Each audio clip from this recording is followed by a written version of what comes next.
Okay, so we're gonna go ahead and stretch our shoulders, and oftentimes in the gym that looks like a cat stretch. So first we're gonna do a cat stretch where your back is very arched.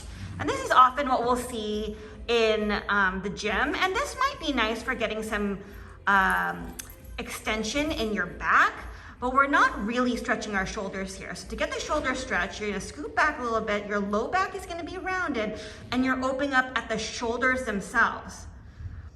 And this is about as far as our demonstrator is able to open her shoulders, but some of you guys might be able to get your shoulders even more open.